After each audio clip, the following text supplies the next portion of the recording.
I don't know where these assumptions are coming from. Cool grandpa sweaters, so it doesn't...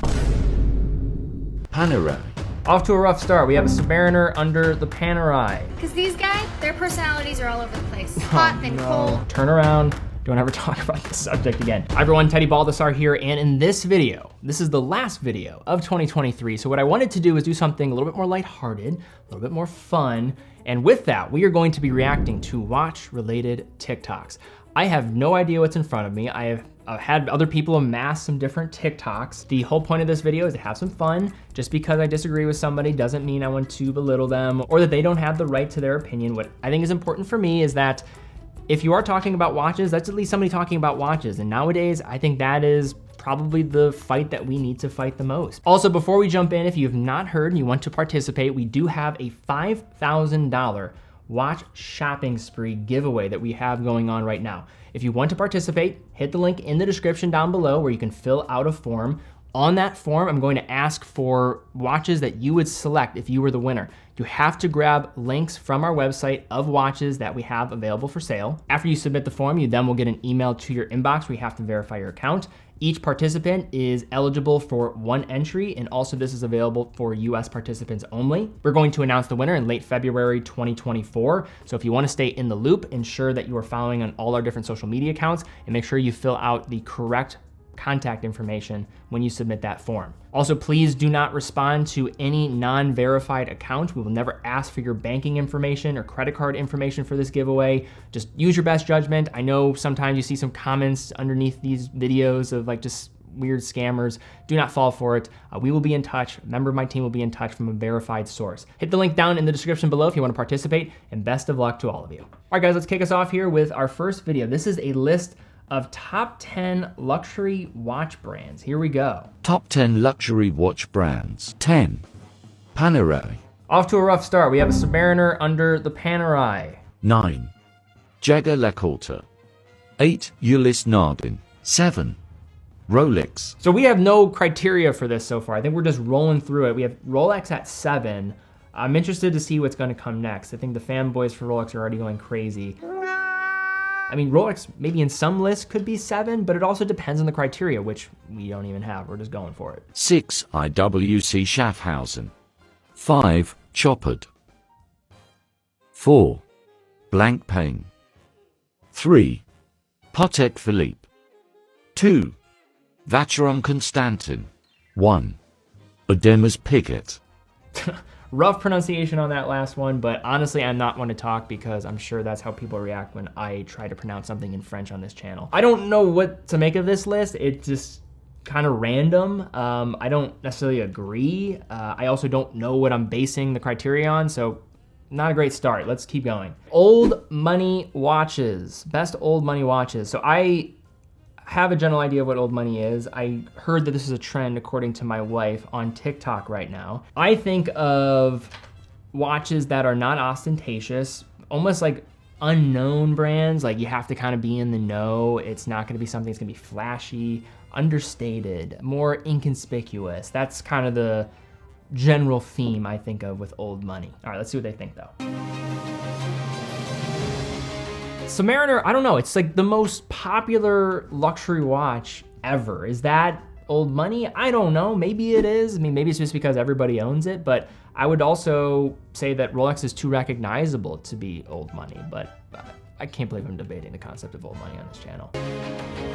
Hey, Seamaster, good job.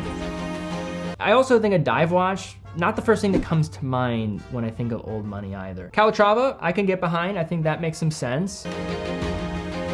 Cartier Tank, I can maybe get behind this, but it's also so known. I think so many people recognize it, where maybe that isn't as much old money.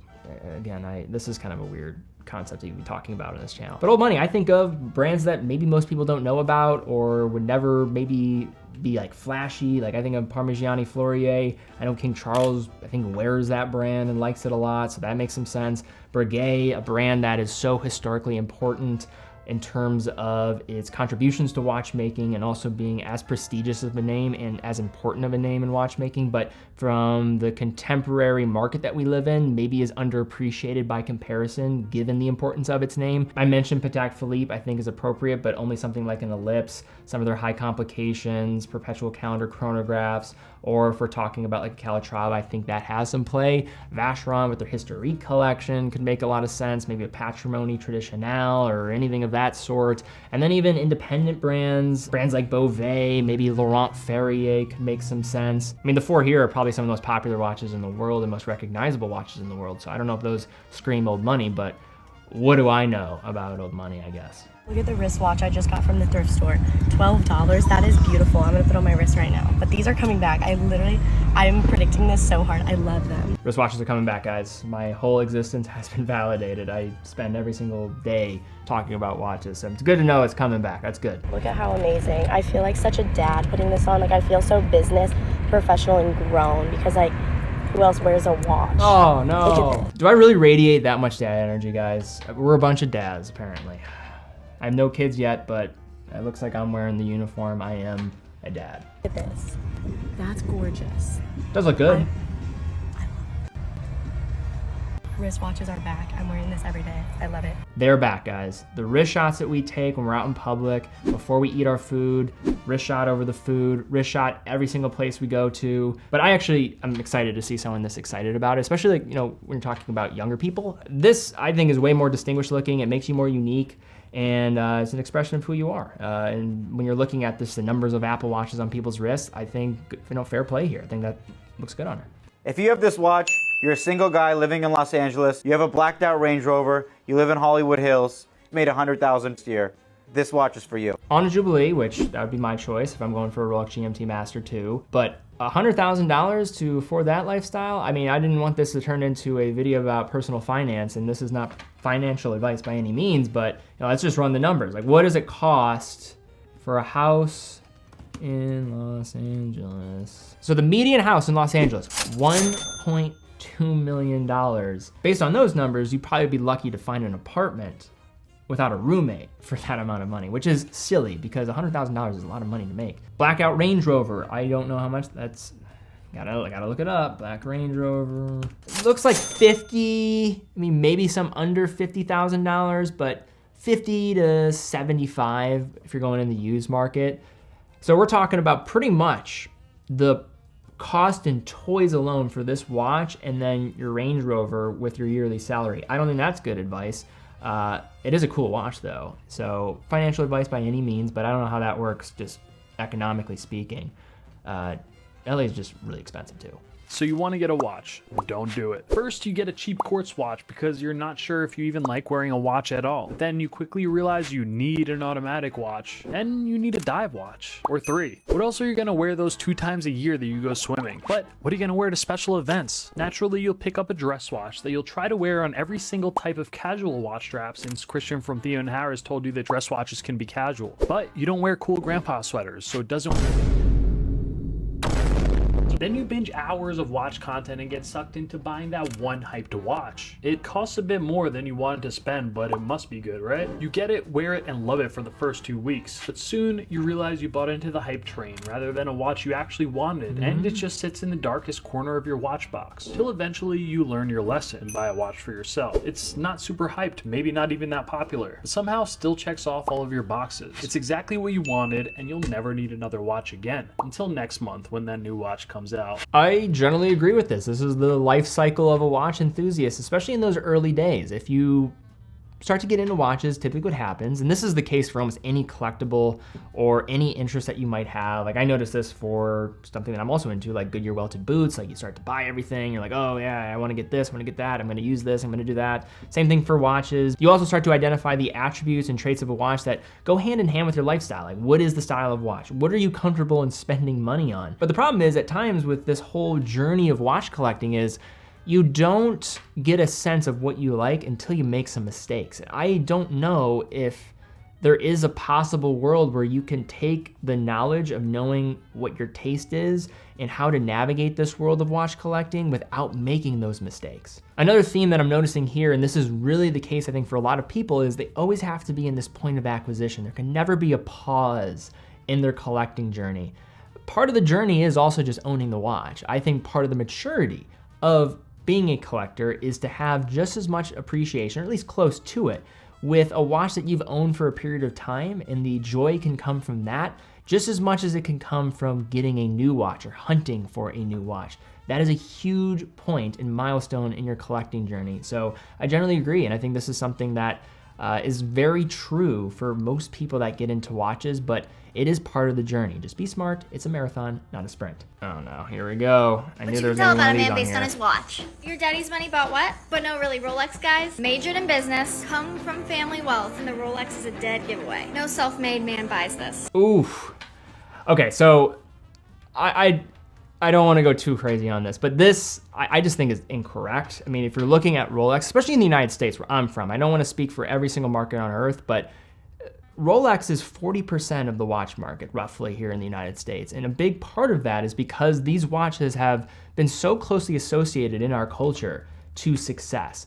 Rolex has been almost this milestone achievement for so many people. So this whole concept of no self-made person would ever buy a Rolex, I almost would say it's the opposite of that. It's the antithesis of that. It's almost become the symbol for so many people when it comes to having any level of success, where they start to reach that point where they can afford one. It's almost become a rite of passage for so many people. At least it seems that way. Once they reach a certain status of success, that they want to go buy a Rolex. So I disagree with that one. Let's keep going. Speaking of self-made, ladies, look for a Movado watch. These men worked for what they have. They're understated. Great listeners. Find one of these and you found yourself a potential husband. I don't know where these assumptions are coming from. Pretty weird stereotyping, but okay. Movado, I've said my take on Movado. Yes, they have a interesting history. They have some beautiful watches that they made in the past. They're just a shell of their former self. They now become reduced to basically the museum watch brand, where they just use the same style of watch over and over again, and their pricing compared to the competition is pretty hard to compete. You're getting sometimes $1,000 quartz watches, which I think for people at least that are into watches, for at least in Swiss watches, will find that hard to stomach. Not to say that Movado owners are bad people, because they're obviously not. I mean, I don't think a watch makes the person. I mean, a garbage person with a nice watch is still a garbage person. Also, guys are solid men too, but I find that they're just looking for their next girlfriend rather than a wife. They're still figuring out their priorities. Is it Seiko or Psycho? I never know. It should be Psycho, because these guys, their personalities are all over the place. Hot, then cold, they want you, they don't. Annie, you have no idea what you have just created by calling out Seiko lovers on the internet. This is a dangerous, dangerous ground that you are approaching. I would say just turn around.